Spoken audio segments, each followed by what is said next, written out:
Hey guys, Streamster again. This mode of Yuji cursed Mahito. Now, I'm not sure it's possible to curse curses, but Yuji would do so. In this one, Yuji has the whole I am you thing and how much he hates Mahito.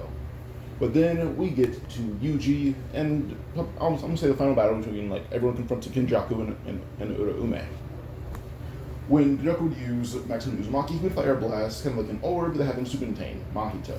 Yuji feels it, and immediately he knows what he must do.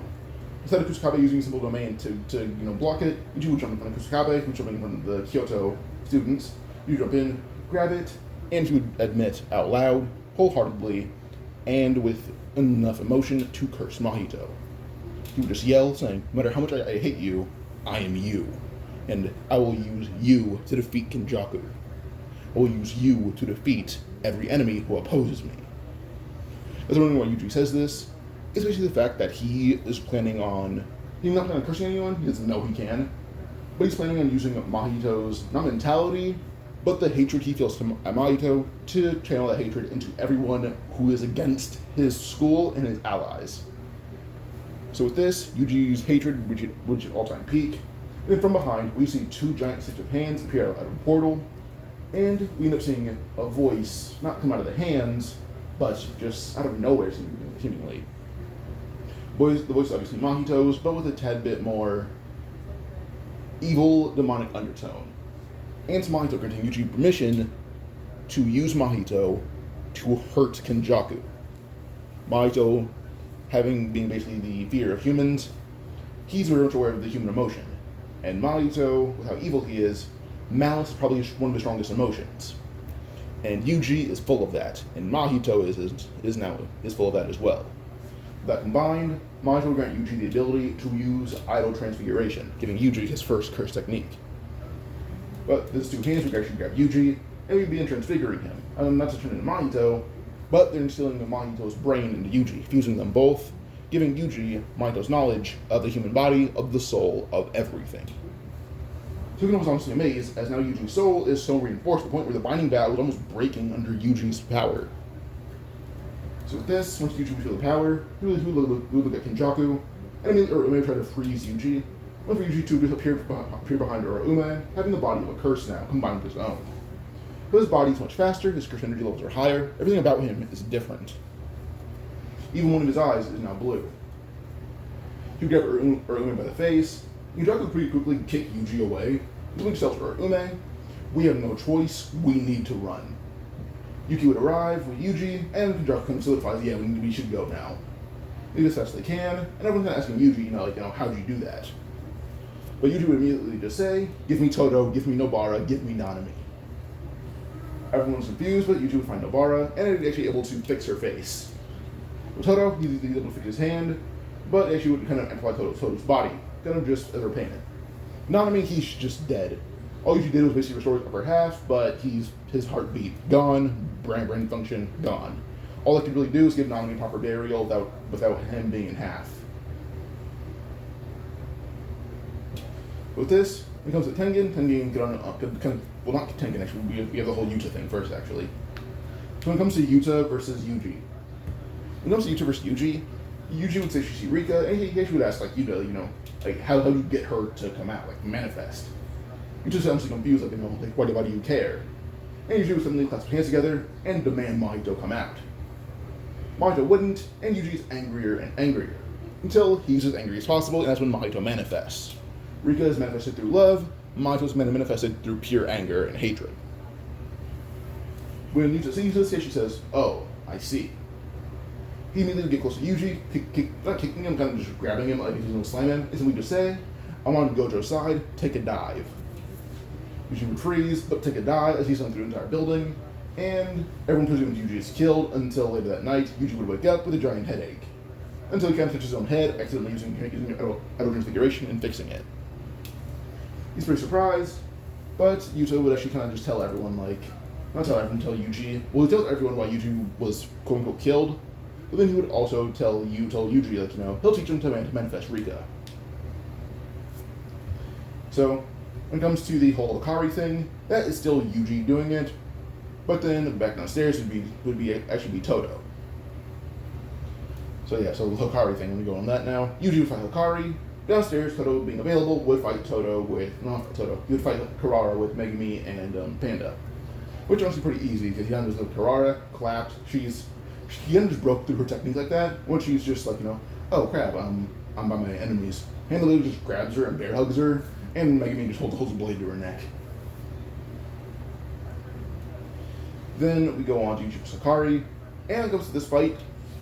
Yuji's evolved biology now that his body is kind of combined with Mahito's in every way. Like his physical form is combined with Mahito's. Mahito's kind of now a Shikigami kind of. But yeah, so Yuji's body now is basically more evolved.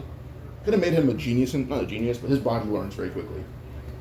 From this fight, he's actually easily able to adapt to Hakari, and in fact, he's faster, he's stronger, he's not smarter, but his battle IQ definitely rose, or had risen. Now, eventually, Hakari was even forced to use Jackpot, only for Yuji to put his hand on Hakari's face and simply just tell him, I can blow apart your soul right here and now, your Jackpot will mean nothing to me. Hakari just froze, and he already knew that he could not do that. Like he could not use Jackpot to heal his soul. He put his hands up, simply just said he backs down, and Yuji let go of him. Megumi walks in with Karara, having he has the jet black blade into Karara's throat. And with this, they all agree to, more or less just like, yay, let's all just join sides. Maki messers this is the Zenin clan, and then chase the Soul Split Katana. Now with this, she actually would bring it to Yuji, questioning if he can do anything to the blade, as it cuts the soul. Yuji was a little, not confused, but he's wondering if he actually should do anything to weapons like this. He actually would grab the blade and basically begin infusing his technique into it. And he was able to basically kind of put it to the point where if you were cutting them, you don't even need to cut their arm off or anything, just literally just cut them, their body will be slowly transfigured. So even if you can't land a proper hit, if they're cut, they will not be human anymore. It'll take time, but it'll work. So basically this is the dehumanization blade. The blade of dehumanization. When Maki heard that, she got pretty surprised, so she had to be careful with it. She put the blade in the sheath, and she even asked would it affect curses? And you simply just said, he thinks it will probably just kill curses slowly. So he's not sure, if it will transfigure curses, but it'll definitely transfigure humans. But he basically told Maki, he can make the blade stronger by putting a binding vow on it so it can't be used on innocents. And basically serves innocents as those who are not willing to kill you, only fight you. He said that, Maki actually did say she would prefer that binding vow, so he did make the blade stronger to the point where it's actually unbreakable now. You only kill those who are going to kill you. So with this, Yuji has an enhanced weapon, and Tengen, meanwhile, is actually honestly impressed by Yuji's power. Tengen would also basically tell Yuji more about the soul, as I think Tengen would know a lot about it. But Tengen would bestow knowledge of Yuji, with the soul and all that. Meanwhile, Yuji's also training with Yuta to learn to manifest Mahito as a Shikigami. Point where Yuji pretty quickly did learn to make Mahito a Shikigami. Yuji didn't have any symbols to confirm him and Mahito were oh yeah, Yuta has the ring. Yuji doesn't have anything like that. Oh yeah, we were close. No, if anything, he literally has his pure hatred, and that is it. So another idea I have for this, basically Yuji pulling out his blue eye, holding it in the air, and that move would manifest a full form Mahito Shikigami. So yeah, so Yuji can also just regrow his own eye. So yeah. Now for the Culling games. Now in this one, Toto is actually with Tengen, with Choso, and Yuki. Now in Yuji's area, he does have a lot more malice because of Mahito's body and him being fused. So when Hanyu had to fly at Yuji when he entered the Culling games, all Yuji does is really just grab her head and then transfigure her into a hammer. And when he lands, he would slam the hammer right down on Haba. Haba blocked it, but it broke his arms when he blocked it. Yuji threw the hammer right back at Haba, transfiguring Hanyu back, but she wasn't dead. She was literally just brain dead. Haba was in sheer shock, only to be uppercut, or black flashed into it as an uppercut, and it would just knock him through a building. So Haba is not knocked out, and Amai basically just kind of frees on Yuji. He'll bring him to Higuruma. So with this Yuji is brought to Higuruma, and when it comes to Higuruma, he would basically he basically would kind of just demand, not demand, but when it comes to Hanyu, he's gonna like, that's kind of what he's on trial for right now, or Haba even. Because Haba didn't fight yet. Yuji literally just hit him while he was off guard. So he's on trial for Hanyu and Haba instead of what Sukuna did. Well, Yuji explains what happened to his brain. Immediately, it's like, alright, immediately Hikaru was like, alright, that's kind of plea for insanity right here. He was like, alright, plea for insanity, I don't know what I'm to do about that. But I don't think all it really does is like, curse energy restriction or technique removal. Well, when either of those happens, Yuji literally just violates Yoruma hand-to-hand combat, because his body is so fused with a curse. Like, it's permanently fused. So he regenerates faster, he's stronger, he's more durable. He's not smarter, his brain functions a lot more quickly. Eventually he's able to beat Higuruma in a pretty even fight, because like Higuruma revoked everything. Technique, curse energy, all that. But he was going to let Yuji go for plea for insanity. But once Yuji had beaten Higuruma, probably about not even more than 10 hits, Yuji would basically get Mahito back, and Yuji would actually kind of feel like, where the energy is coming from, and it's that one blue eye. And he starts realizing that Mahito's watching everything through his eye. And when Yuji looks at Yuji would ask him, how do you summon Judge Man? Yuji pull up the gavel, as we just say, Judge Man comes from this, my sense of justice. It's kind of curious that Yuji is like, are you trying to learn how my technique works? And Yuji just says, no, but he has a plan. Yuji would actually rip out his eye, pull it up, until Mahito would come out. He's kind of pissed that Mahito didn't show himself earlier.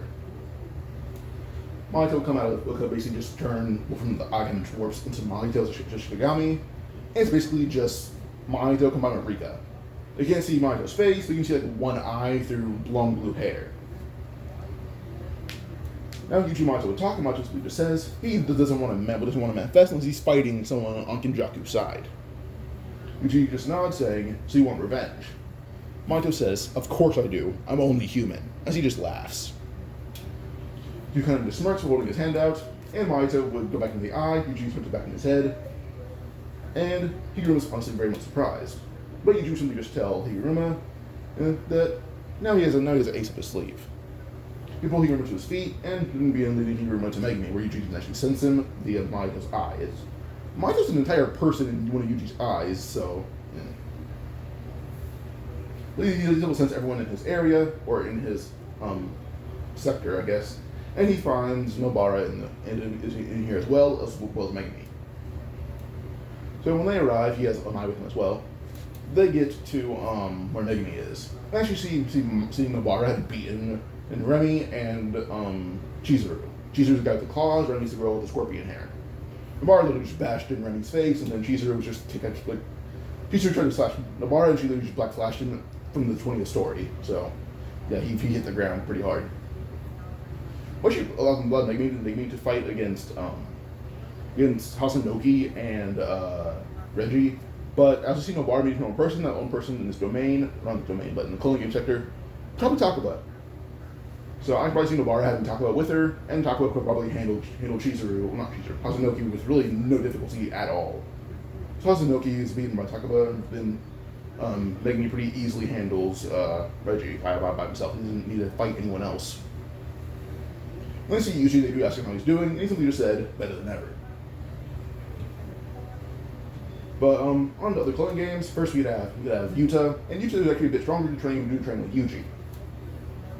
Now his training with Yuji basically boosted his physicality by a lot, but also let him to know how to perceive the soul, as he had to perceive the soul to actually damage Yuji. He was looking to fighting Uro. When it came to blasting at her, Uro can pretty easily counter it, only something different would happen. Yuta would graze her with his granite blast, the copy to Ishigori, who's also fighting. Uro didn't think anything of it, trying to heal, and realized the wound wouldn't heal. Yuta would smirk, saying an ace up his sleeve that he can damage the soul. Not well, but he can do it. Uro and Ishigori immediately back up, realizing that they can't let Yuta damage them, but he's faster than both of them. Only thing Uro has on Yuta is defense, the thing Ishigori has on Yuta is output. The thing is, Yuta can easily match them both if he so much as gets a single, any part of their DNA. If he gets any of it, he can match them easily. Using his domain, this just makes it worse. In the domain clash, his body is amplified, or his domain is, in fact his soul is much stronger. So when he uses it, his domain is actually the one that wins the clash, and he beats them both inside his own domain.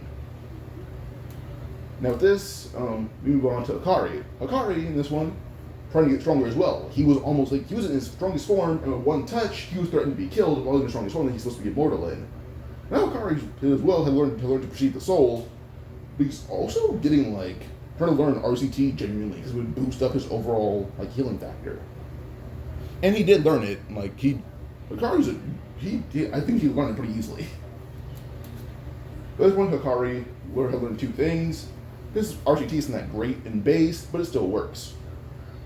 But also when it came down to characters such as Charles with G Warstaff, his things like slashing Hakari. Okay, his blade hit Hakari, or his pen-slash blade hit Hakari. He realized there's no blood on it, and Hakari revealed he healed immediately after. No blood ever came out of his body.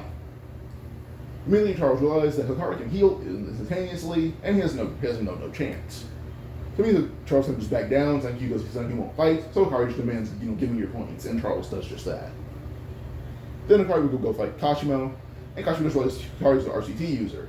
And even when Hakari used Jackpot, his RCT was much stronger. When Kashimo bluffed Hakari's face, instantaneously over half of it was healed. Like when you took the panel of like his skin off, no, literally only a fraction of the portion of his head had like no skin or hair, and it grew back immediately after. Hakari's RCT boosted his Jackpot. Hakari's healing is much faster, to the point where it's basically the fastest in the series. It's the best in the series, aside from Yuji in the future. So Yuji pretty easily learned to defeat, not Yuji, Hakari pretty easily learned to defeat Kashimo much faster because Kashimo couldn't keep up with Hakari's Jackpot healing. Remember, only one Jackpot, Hakari damaged Kashimo pretty badly. Once Kashimo's defeated, I don't see much else happening after that. With Maki, she would have, that's the introduction. I'm going to move on to Maki now. Maki having Yuji's blade of dehumanization, Yuji made her blade of dehumanization. When it came to Dido trying to grab her blade, Maki already knew she didn't let anyone else have this blade, so she's gripping it tightly so no one else can have it. So Dido tried to snatch it from her, and she literally did not let him have it. He would basically be surprised when she would simply just said, "This is my friend's sword, and he made this for me, or enhanced it for me." So Dido tried to take it from Maki, led to a fight, which she pretty easily beat him with really no effort. And she still trained with a sumo wrestler, which did amplify her power. When it came to her in Naoya's domain, she didn't even need to slash Naoya. She literally just cut apart the air and the domain began breaking under it. I realized that Maki is going to kill him with that blade, whether he likes it or not. And she didn't even need to properly hit him. She literally just grazed him, and he began dying quickly because that's just how much Maki wants him dead. But then as he's dying, drinking his own blood, Maki would disappear behind him, and then, head off. Just chop him off, chop his head off. But, that's the only important fight, aside from, Tengen, but also, because I was literally just clapping it around so that, they all pretty mutually just jump Kenjaku. Kenjaku still wins, but he's barely alive. He already was, economically he was dying already because he was kind of the Yuki's black hole hurt him. But Toto, Choso, Yuki, those two combined with Toto's technique, basically, he was already dying before the black hole even kicked off. Yuki using it, the only thing that saved him is the fact that he's my domain plus RCT is the only thing that saved me just now. And he's his body is nearly in half. So he fully regenerated, and was almost just he was thanking whatever god he believed in that he was alive. And then after this, we would move on more into probably Meguna's revival. But when this happens, Yuji would kind of just smirk, which just confuse Meguna. He reaches into his face, pulling out his eye, and Mahito would manifest fully. And Sukuna's kind of confused, wondering, what's Mahito going to do? And Meguna remembered, or Sukuna remembered, I'm an ally of Kenjaku, kind of, and Mahito only wants to fight those who are allies of Kenjaku. So with this, Sukuna would have to fight Mahito and Yuji. Now, as they do fight, it's a very hard fight. The fact that they both damage his soul badly, but also you can't damage them unless he hits their soul. Now, Mahito is a lot easier damage because he's a Shikigami at this point, but still is a lot harder to damage him than usual. Now, he does eventually retreat with Urame's help, because obviously Urame coming in to help Sukuna, now that Yuji's much stronger, and Kenjaku would verify that. But Urame would save Sukuna, who was fighting Yuji, and then Maki would join in as well, so, yeah. But eventually when Megana is at like, full power, making you suppressed and all that, Megana would go to fight, other people. Where we find Ishigori. Ishigori's like slumped over for a while now. Yuta beat the shit out of him in his domain, and for Uro. So he didn't kill Ishigori this time around because he was already out. He was already knocked out from Yuta. Well, actually, when he found Yuta and Rika at full power, actually he would beat Megana at this point. Like, this Yuta is much stronger because of just him learning to receive the soul. But eventually, Sukuna does eventually beat him. I would say mainly the fact that he was harming Rika more often than not than actually trying to hurt Yuta. And Yuta being Yuta would try to save Rika, so then he summons her, and Sukuna would beat him. When it comes to fighting Norozu, Sukuna would beat them as well, her, but yeah. I'm gonna say we skip forward to the 1 month training for Shinjuku Showdown. They still have Angel and all of that. But for this one, Yuji actually learn RCT much easier because he's using Mahito's genius to master RCT. When Yuji and Yuta body swapped, they both kind of learned abilities from each other. Yuta learned how to perceive the soul like Yuji and Mahito do, and Yuji will learn Yuta's RCT on top of how to control Shikigami. With this one, Yuji would pull out his eye to summon Mahito. His eye can actually heal, like it just grows a new eye, and Mahito can just replace that eye if he needs to. So with this Yuji will learn RCT. But then when Gojo and Yuji are when Gojo's like, we're back, you just say, you swap bodies with me. Gojo would ask why, and Yuji just says, first when it comes down to holding Wakasabe and Yuji does not happen. If you guys are wondering why, Yuji is almost invincible if you can't perceive the soul. So Sukuna can probably perceive it, but not as well as most characters can, like Yuji and Yuta can now. So Yuji already learned basic domain abilities from Yuta, or at least basic domain expansion steps. Then he switches body to Gojo. Gojo will learn to perceive the soul like Yuji and Yuta do.